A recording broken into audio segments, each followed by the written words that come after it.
Hi, this is Chuck DiNardo, and this is my Screencast-o-matic for weeks 12 and 13. For this assignment, I chose to look at the Kidspiration website and look at that program.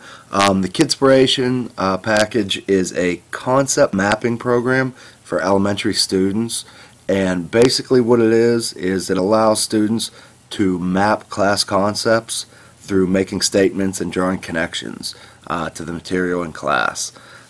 This happens in a couple different ways. It happens through things like mapping, it'll happen through writing, and it'll happen through drawing and use of symbolic representations. What it really does is it combines the use of language with cross-curricular activities such as science and social studies, where sometimes the use of communication skills aren't necessarily as strict. Some of the cool things about the Kidspiration site are that it teaches communication skills pretty comprehensively.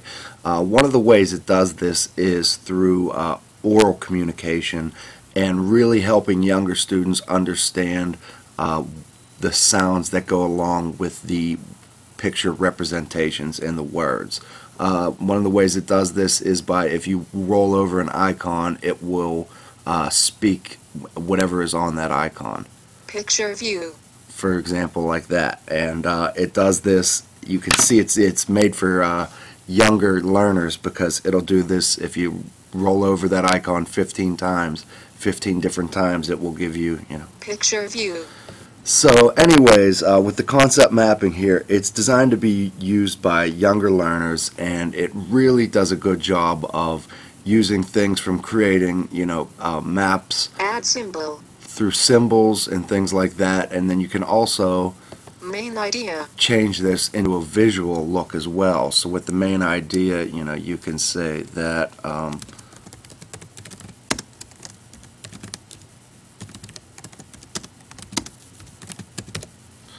you can create your own little main idea right there like that. You can see when you go back to the mapping view, it will be there, and then when you computer integration is great.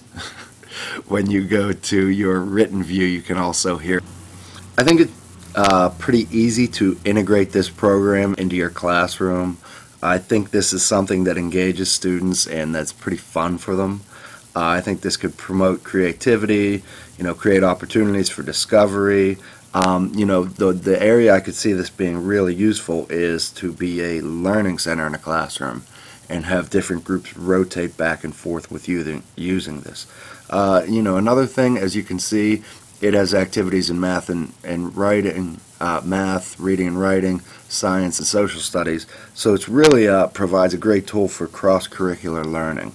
One of the things that I've created was a little math exercise where students would work with shapes and make connections based on what they're seeing. So right here, they could open to this, and they have teacher pages that you can set up right up here that will lock this in, so students are definitely going to see this on their screen.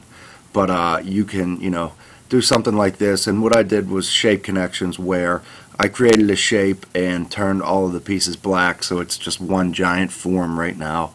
And I told the students to create this geometric figure using as many combinations of shapes from the toolbar as you can.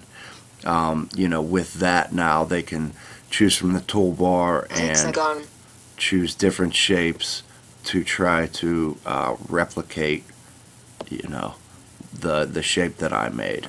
They can do triangle, hexagon, things like this, and then they can be instructed, and you can guide them on the finer points of this. But it's really made for kids, so it's pretty easy.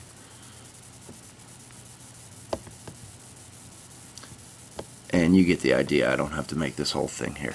But from there, they can continue to progress. Now, I'm going to give them the same figure again, but then ask them to make a shape that has twice the size of this, but keeps the same shape. And so they can again go through things like that. And to promote writing, what I would do is to say that For example, in this one, Paul wants to tell John about this shape over the telephone. Give the instructions that Paul would give to John so that he could draw the shape as it was described to him. So what students could do now is take this box and now begin their text. Begin with creating, etc., etc. And so you can have that right there. I think it's a really useful activity. It really draws from all aspects of communication in terms of visually, orally, in terms of shapes and everything else that you can use with the activity. So I really think it's an excellent tool here, and I really think it could be useful in the classroom. Some of the reviews I've read said that teachers love this, but that this software is a little expensive, and so that it's not necessarily something that all schools can afford. But if possible, I would say that this is something that could definitely be used in a learning center and really give your classroom a little added extra something to the concepts that are being communicated. Alright, that is my screencast, so thanks for listening, and we'll see you next time.